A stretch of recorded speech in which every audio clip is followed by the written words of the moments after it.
Hello, everybody, and welcome to the Commander Pod, your Magic the Gathering podcast for all things Commander. I'm Spencer Simpson. And I'm Kelton Howell, and we have a bonus episode for you this week because we've got something we're very excited to talk about.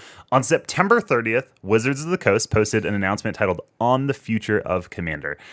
There was a lot going on in this article. They announced that the Rules Committee is giving management of the Commander format to the game design team of Wizards of the Coast. So in case you've missed it, there's been a lot of commentary on the RC and on the bans from last week. Yeah. This was, I think, the big news for a lot of people is that the Rules Committee is going away. I think it raises a lot of questions about how cards are going to be printed, how cards are going to be banned, and stuff like that. But that's not what we're going to be focusing on today. We're going to focus on the second half of this article, That's which is the part titled, that we're passionate about. Yes, exactly, about what's next. The bans didn't affect us all that much. I know they affect a lot of people. I mean, we own the cards. Sadly, we didn't get to play them. Not what we're talking about today. Yep. We care about the second half of this week's article called What's Next. Wizards announced that they've begun work with the RC on, quote, a more objective approach to deck power level and additional guidance and shared language for players to find games that match the type of game they're trying to play. Yeah, so that's better Rule Zero conversations, essentially, right? Hopefully. Yeah, exactly. That's what they're trying to facilitate. And they were quick to point out that this isn't a finished product, and it's more of an open beta. So they're asking for feedback and thoughts feedback and thoughts and their version of how this will look. So they're asking for that from players, right? Is that what they're asking that from? So we are not. This system clearly is very new. They've said they've put a week of thought into this, which is not a lot. We're not trying to dunk on this. We think it's really good. We think it's good that they're doing this, and I think it's a good thing to do to help the format and help people have better Rule Zero conversations, because clearly that's kind of been the problem. Yeah, right? they're trying to solve the same problems that we're passionate about solving too. So we're super excited that they're addressing this. Yeah. We will sometimes, we're going to be reading through this article a little bit, and we will be sharing our thoughts kind of ad hoc and live. And so just know that the intent is not to dunk on Wizards or what they're trying to do, because we think it's really good. We just also have put a lot of thought into this. And it's been the episodes that we've been working on in the past, right, is trying to quote unquote solve power levels, which we don't think we've done, but we've certainly thought about it a lot. So we do have a lot of thoughts about it. Absolutely. And so we're going to be sharing those as we read it. Yeah, so we've actually been working on our own community resource for power levels for a while now. We're going to be launching it next Monday. And in preparation for that, we wanted to share our initial thoughts on what Wizards outlined here for their power level system. So before we break down and read the actual article there's kind of something that I want to discuss. Where does Rule Zero stand now? After the bans last week, after this article, where does that put us with Rule Zero? Yeah, I mean, the bans were pretty illustrative of that clearly this isn't working. Yeah. But it's mostly not working in like public play situations, right? I think playgroups were managing it actually relatively well, depending on the playgroup. Yeah. But it's the organized play that was really a problem. Yeah, so like playing at your LGS or playing at Magic Cons, those were not maybe working the way that people wanted them to. Like you said, the bans actually didn't really affect our playgroup hardly at all. There weren't really even that many players in our playgroup that owned these cards or played these cards or proxied these cards. And even the players that did or had interest in playing them, we played games at that power level so infrequently that it basically didn't affect our playgroup. Yeah, and I think, again, the big thing is organized public play, and I think that's criticism that we've even received on our power level system that we've shared in some of our videos, is that we've been trying to work on it primarily because we were trying to solve it within our playgroup, because we felt like we weren't having very effective conversations, and we were trying to facilitate having more effective conversations and more effective deck building practices to help find good power levels. And I think part of this criticism we'd received is that having a good power level discussion at an LGS or at a con or wherever you're playing presupposes that everyone has the same understanding of power levels that you do, and that's not the case. And I do think that's a big mark on the pros column for what Wizards is trying to do, is that potentially can become ubiquitous, right? And so people can have it'll be a better system, hopefully, than the existing scale, which we'll talk about a little bit. But definitely, and to your point, we were not really trying to solve power levels for these organized play events. And I think that's okay, because at the heart of it, EDH was a fan-made format that was made for a group of friends that wanted to play together. And it hasn't scaled well to Wizards' tentpole format, where there are thousands of people playing at a MagicCon, playing Commander. Like, it just doesn't scale that way. That's like never what the format was supposed to be at its inception. So to some degree, like, yeah, they're trying to solve a problem that the format was never really prepared to handle. And that's a really tough thing. Mostly, we've just been trying to solve it for our playgroup, and I think we've seen some amount of success with that.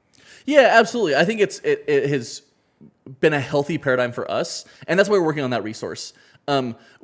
As far as Wizards resource, they're going to be trying to push that on the next 3.5 weeks. I think they were saying before the Lost MagicCon Vegas, and so part of the purpose of this episode today is to try to both get our thoughts on it out into the world, because they've said they're watching, Reddit and just, I guess, internet forums in general to try to figure out what the community thinks at large, right? And again, we think we thought a lot about it.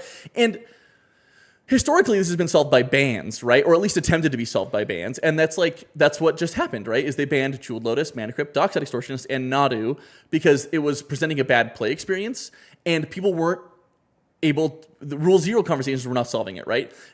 But ultimately, that's not actually fixing the problem. It's a way to try to fix the problem, but evidently it doesn't, right? Because we end up having to keep banning things, and it's culminated in Wizard attempting what they're doing now in conjunction, I guess, with the dissolved rules committee. It is treating a symptom and maybe not a cause. And unfortunately, maybe the cause is that the format is not meant to be able to be played in that way. And so maybe there's not an easy way to solve it. But in some ways, bans are always a Band-Aid solution.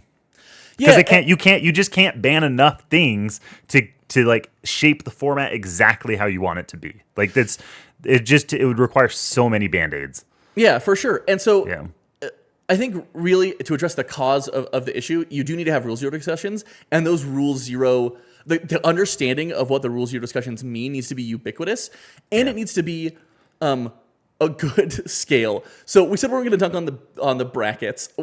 I don't think we're afraid of dunking on the existing Rule Zero conversation and power level scales, right? Because currently it's 1 through 10. And it's not a great measure, right? Wizards has said with this scale, I guess, what they're trying to say is that it's a more objective approach to deck power level.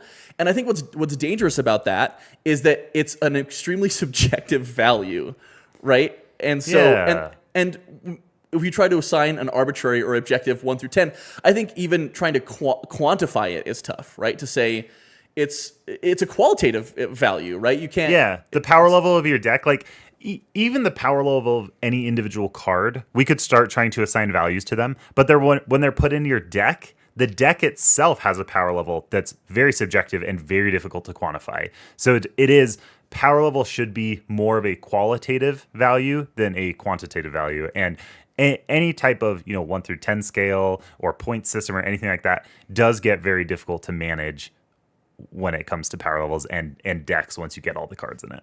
Yeah, well, and that's why. So, for those who aren't familiar, which is probably a lot of you, especially if you're coming from Reddit, where we plan to post this to try to get people in on this conversation, we have tried to move toward a more qualitative, categorical description of power levels. Meaning, we start at low. It's 5 categories. Start at low, mid, high, mid, and high, and essentially that's equivalent to 1 through 5, right, in terms of power level, but. Not in terms of the traditional power levels, but it's 5 buckets, right? You could easily assign numbers to those. Sure. But I think by giving them descriptive values, I think we've been trying to subliminally promote qualitative discussions around power level, right? And then try to have signposts for the experience that you want to play and what the experience will be like at each of those buckets. Absolutely. Well, I'll be very interested to see how Wizards decides to treat their buckets and how they choose to describe their buckets. They said they haven't decided on names yet. But before we jump into that, we just want to go through the article. We're going to read the article really quickly here, and then we want to break it down and share our thoughts and feelings about it. And we're just really excited to discuss it. So here it is. Here is the idea. There are 4 power brackets, and every commander deck can be placed in one of those brackets by examining the cards and combinations in your deck and comparing them to lists we'll need community help to create. You can imagine bracket 1 is the baseline of an average pre-constructed deck or below, and bracket 4 is high power. For the lower tiers, we may lean on a mixture of cards and a description of how the deck functions, and the higher tiers are likely defined by more explicit lists of cards.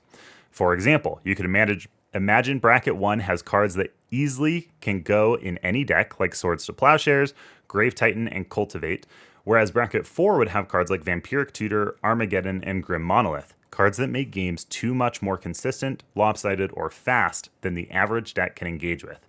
In this system, your deck would be defined by its highest bracketed card or cards.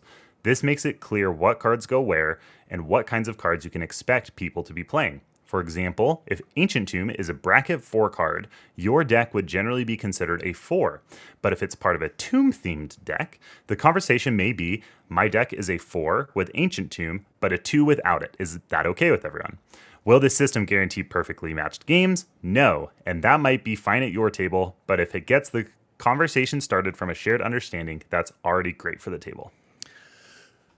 Very well done. Yeah, that is the entire article. What we want to do is we want to break that down to each individual section. So let's start off with the very top idea here, which is 4 power brackets. We think this is good. This is good. Yeah, we think this is good. 10 is clearly too big. Everyone's scale virtually started at 5, right? And so it was a 10-point scale where 1 through 5 weren't very relevant, and then still was not very descriptive of what was going on. And then in everything each of the was other a categories. 7 anyways. Yeah, exactly. So it was trying to be objective, but was very subjective, and everything became a 7. I think this is very good. I think an attempt to make it objective and even objective, but not quantitative, right? I think that's what they're trying to go for here, which I do really like. I mean, we went with 5 categories trying to do the same thing. They're calling them buckets, right? Which I think One big difference here, though, is that they do have CEDH included in that. They say, yeah, like CEDH isn't a separate thing. Like CEDH plays the power, the bucket 4 cards. Yeah. And that's great. So really it's kind of like 1 through 3 and there's 3 casual and then a competitive, I guess. We don't. So we actually have 5 casual categories. CEDH we consider to be its own thing. And that's just because CEDH is doing a different thing. We think that in Casual Commander, even if you're playing higher power cards, you're trying to do it within a theme or strategy that's casual in your deck, even if it's really powerful. And in CEDH, your theme is winning, and you're trying to play like the best lines possible, no matter how they fit within your theme. It's just what colors do you have? What lines can you play? What's available to you? What's really good? And like that's what you're playing in CEDH. So yeah, there's no like theme, right? The themes are winning lines. So it's just 2 different paradigms entirely with the same rule set. Like a lot of CEDH. Most of the CEDH community is, like the philosophy is, I don't know about most, but a lot of what I've seen is CEDH is EDH. So they want to like abide by the same rules, right? Yeah. And I think that's totally fine. It didn't feel like for our scale, like also the way people have described CEDH is that it's CEDH is a shortcut for a rule 0 conversation. And so if you don't need to have that conversation, then it doesn't need to be on the scale, is what I think. Then you don't need it. Yeah, so technically, I guess we have like a couple, maybe like a category and a half more than they do, than 4. 4, but really 3, because CEDH is number 4. Seems maybe a little small, but in general, I think we really like this. This sounds like a great direction. Yeah, and so in terms of placement in buckets, they said they were doing placement based on lists of cards and combinations. So they're talking about combos, like infinite combos, win the game combos, right? In terms of like placing those in power levels. Yeah, so I watched the Twitch stream this morning, and it sounds like big C combos, infinite combos are going to be like more in the 3 and 4 category, and maybe distinguished by how efficient they are, like how many cards and how much mana it takes to perform those combos.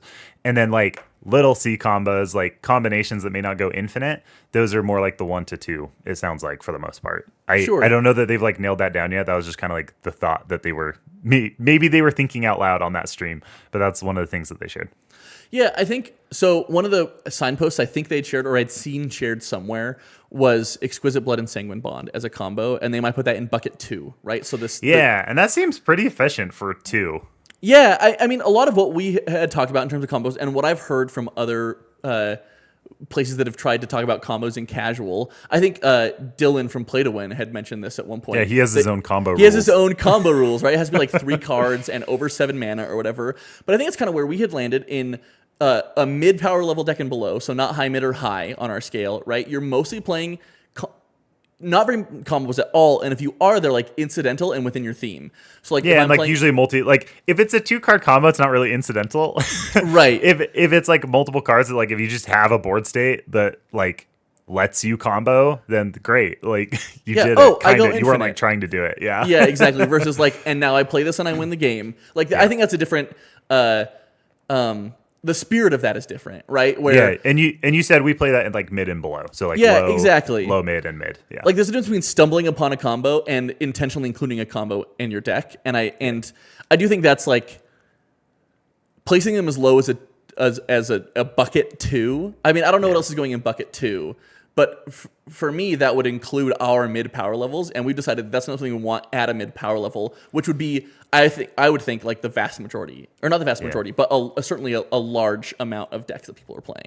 I am glad that they're thinking about combos, though. I'm glad that's not just like all just like a list of cards, but even just thinking about a list of cards, I'm really not sure how I feel about a list. I don't know that I love the idea of having to like have a long list of cards that I'm continuously checking, even if it's like automated in whatever deck builder app that I'm using, or tool where I can upload my deck list. Like, it is a lot to keep track of, and probably kind of harder for newer players.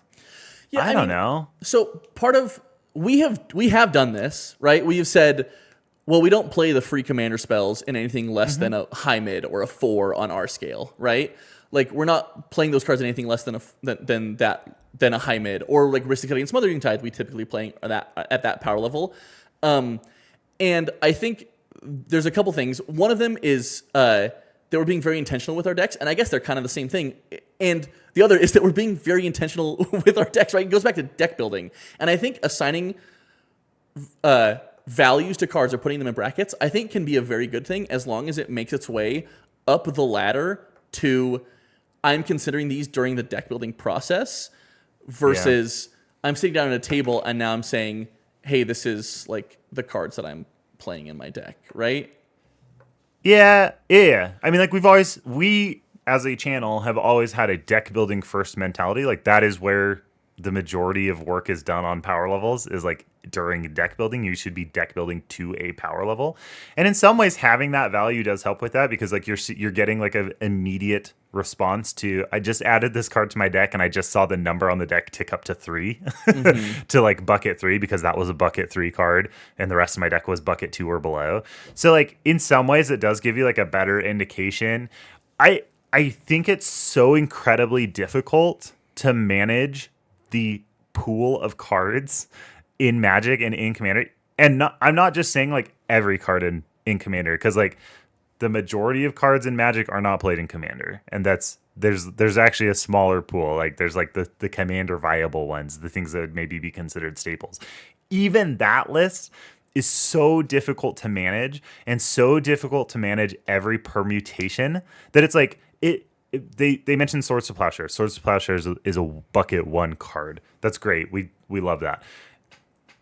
It's easy to see Path to Exile. Very, very similar to Swords to Plowshares. Probably a bucket 1 card. But like, where do you start to draw the lines on cards that haven't been given a value? Like, how close does a card have to be for you to be like, oh, it's clearly in this bucket because it does a similar enough effect? Like the lines, I think, just start to get so blurry. I'm just concerned about it. I just don't know what that looks like yet, and I'm very concerned that it's going to be so finicky, and that it's going to get very finicky very fast. Yeah, I think so. And part of what that raises too is they talked about that bracket 1 is precons, right? And then bracket 4 is like high power or higher power, right? Yeah.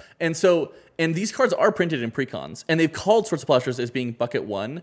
And I think that's Yeah. something that we actually align on Love it. is that you don't need to play bad cards necessarily to have like a lower bracket deck, right?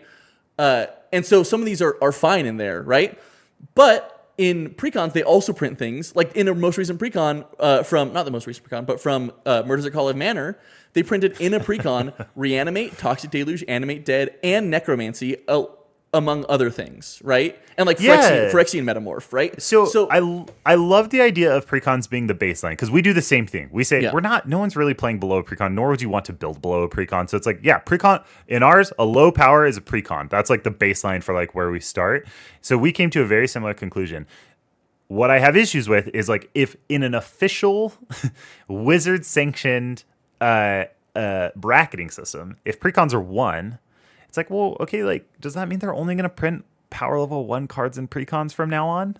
Yeah. And what happens is Toxic Deluge? I don't think Toxic Deluge is a bucket 1 card. So it's like, if now all of a sudden is the precon no longer a bucket 1 deck? Or are we just going to miss out on reprint value now because they're only ever going to print bucket 1 cards in precons? Yeah, I mean, both of those kind of fly in the face of each other, right? Because the one being, they say your deck would be defined by its highest bracket card or cards, right? Yeah. And so if a precon is a 1, but it also includes Toxic Deluge, Reanimate, Animate Dead. Is Toxic Deluge a 1?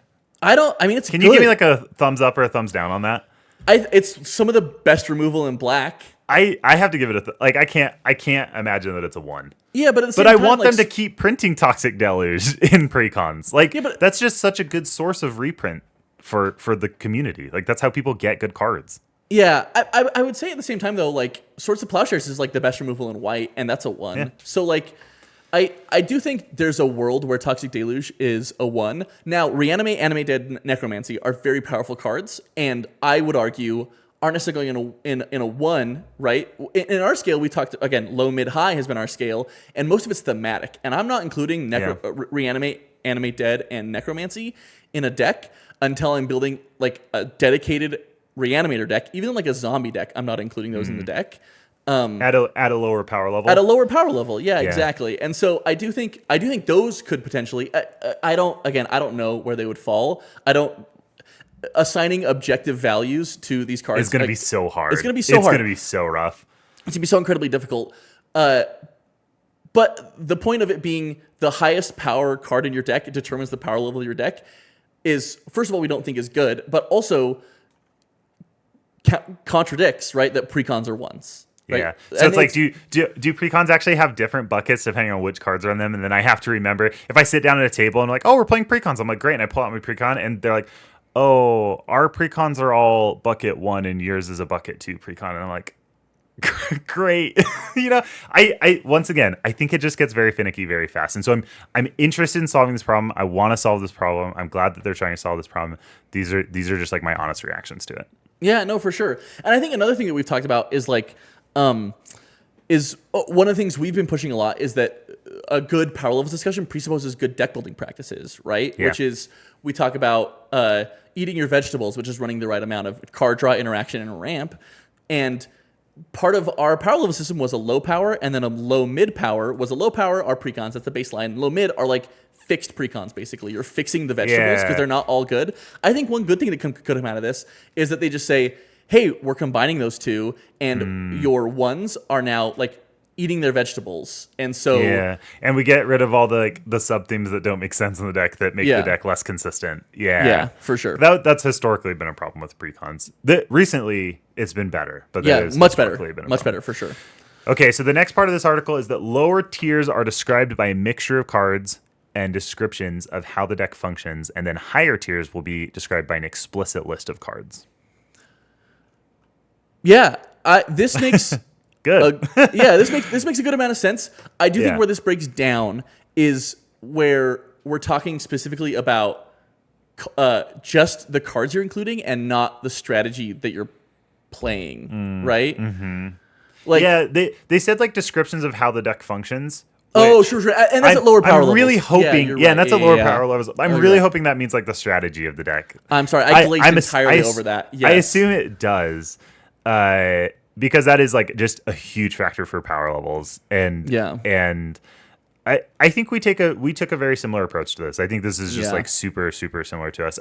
Once again, like the cards, like even at lower power, we're gonna have cards across all 4 buckets. It sounds like that say like here is the cards that are part of this tier and this tier and this tier and this tier. And really, what that feels like to me is just 4 ban lists. We're gonna have 4 formats, right? And instead of just saying, "Hey, we have a ban list that we just feel like doesn't belong in Commander," figure out the rest. Like, what kind of play experience do you want? Now we're saying, okay, well, there's format bucket 1, and it has a ban list, which is a cascading ban list of all of the other all the other buckets, and then it just like the ban list gets continually smaller as you move up buckets until you get to bucket 4, which is these are the cards that we just don't belong in Commander. Yeah. Yeah, I think, again, what makes this so hard is, like, if you think about it, not in terms of I'm taking this approach during deck building and I'm sitting down at a table with a deck that I've built and I'm saying, hey, the most powerful card in this is Ancient Tomb. Ancient Tomb. Or even, like, the most powerful card in this is, like, Jessica's Will or Soul Ring. Or, like, I can't even think of something that would be, like, in a 2, right?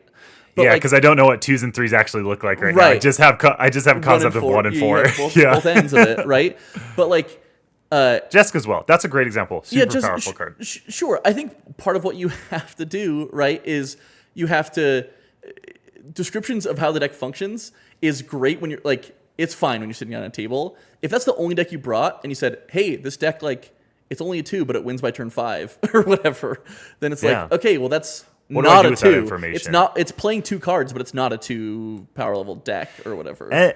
And that's the other thing that I really have issue with is like I feel like we've been given a rubber stamp of approval to say like, yeah, the cards all, once again, huge caveat to say they haven't figured this all out yet. Right. They're actively working on it. They said right here, I just read it, that like it's going to be a mixture of a list of cards and descriptions of how the deck functions. But like it is hard to like know where to draw the line between what the list of cards say and how the deck functions. Like to be like, well, they're all 2s, and they're like, okay, but like you're trying to combo. Like, yeah, but they're all 2s, and none of the combos are on the ban list. Like none of the combos are on the combo ban list because we're gonna have card bans, and then we're also gonna have combo bans, and it's like, well, there's nothing on the ban list in 2s. Yeah, and then, or on the other end of the spectrum, not to dunk on Pen Parode, but like you could have I'm only playing cards from beta, and then you just like Ancestral Recall. It's a beta theme deck. Yeah, right, exactly. Yeah, I know. It's a 4, but it's... Yeah, it's a 1, but it's a 4, but it's only playing... Yeah, exactly. But it's only playing beta, so it's a 1. Yeah, anyways, that's so funny. Okay, Yeah. so one thing that we do really love about this, though, is that lower bracket decks still play good cards. Like the examples that they gave for bucket 1 cards were good cards. Yeah. So, like, lower power doesn't mean that you should be playing bad cards. Yeah, and we learned this relatively quickly when we were trying to determine what our power level scale would be, because I was trying to build lower power level decks, and I, like, if you made it this far in the episode, like, thank you for watching this far. We were definitely the type of player that we were acquiring more powerful cards. We were slotting them into decks, and that was causing the problem in our play group, right? Is like, now I have a Mana Drain, it goes in my deck.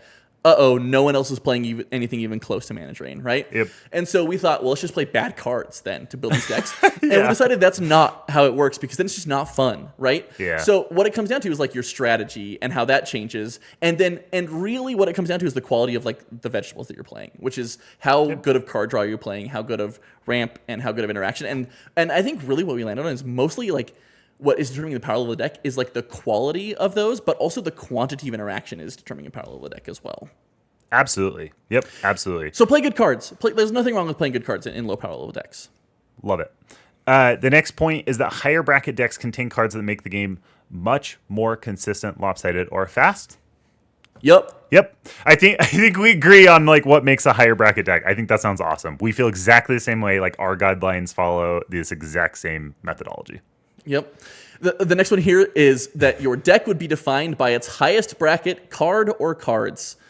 Nope. No, yeah, that's a big no for us. And part of the reason that's a big no is because what we have thought about a lot and tried to preach is that putting a higher power card in your deck doesn't define the power of your deck as a whole. It's a power level outlier in your deck, and it will make your deck perform inconsistently. So if I have a deck that's all ones and I have a bracket 4 card in my deck, it will inconsistently perform as a 1 and sometimes have like a 4 start or like but it's gonna be a bad 4. But it's gonna be a bad 4. It's gonna be a bad 4, and that's the thing is like we believe that a good deck is a deck that can consistently create the play experience that it was designed to. Like once again, it comes down to deck building. When you are building a deck, you are designing a play experience, and so you need to have that in your head from the start. And that's the reason why you shouldn't be putting in power outliers, is because it's going to cause the deck to have an inefficient, inconsistent play experience for what you're trying to design. Yep. Amen. And then the last one here is, if it gets the conversation started from a shared understanding, that's already great for the table. I think that's really good. It sounds like these conversations are just not happening. And that's not good. And getting them to happen is good. Again, I think that presupposes that everyone's on the same scale. So the nature of this being like a widely accepted official scale that's somewhat quantifiable, but also like gives aid to the qualitative discussion, I think is very good. Yeah. So a couple of concluding thoughts.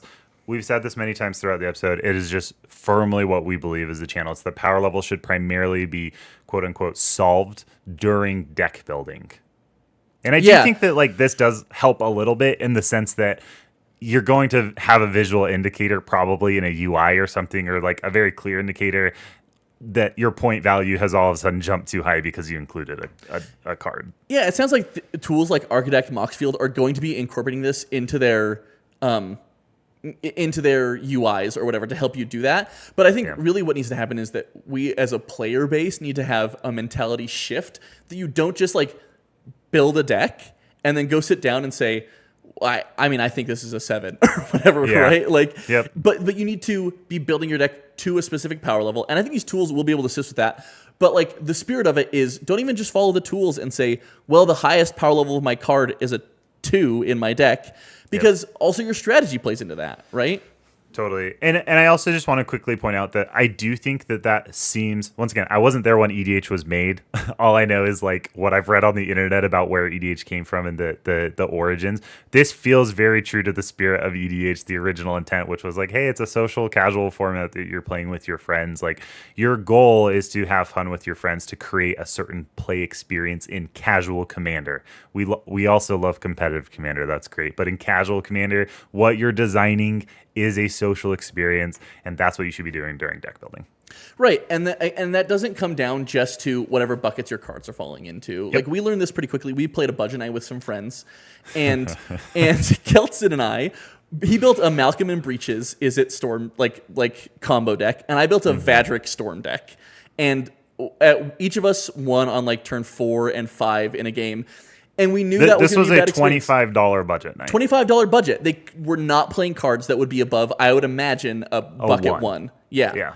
And they just, the strategy of the deck was very, very powerful and relatively uninteractable at that level, right? Yeah. And for those of you who are thinking we just came in and pub stomped this group, I brought this deck out later in the night after my friend had been winning a bunch of matches. I built a second deck and I started with that one, and then we had a very quick game to prove a point.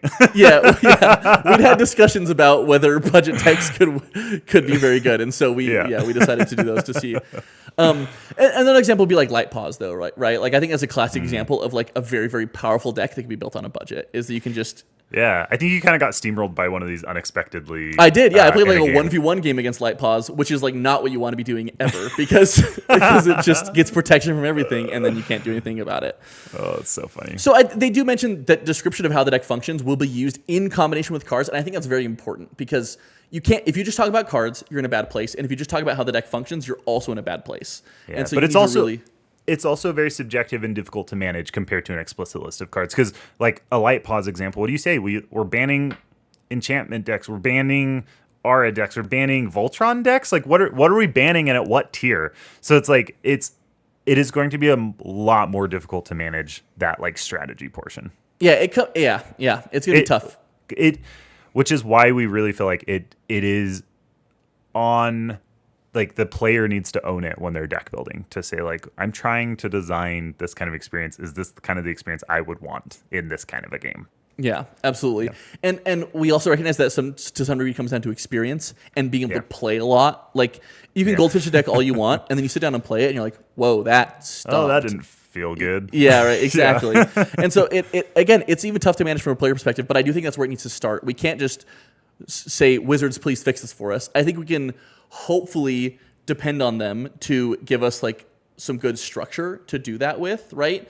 And at very least, like, make the conversation havable, because it hasn't been thus far. Yeah, it's been very difficult to have a Rule Zero conversation. So, like we said, we are also working on our own community resource to talk about power levels and to consider power levels when deck building. So as we're preparing to launch the first draft of this, we'd love to hear your feedback on this announcement from Wizards.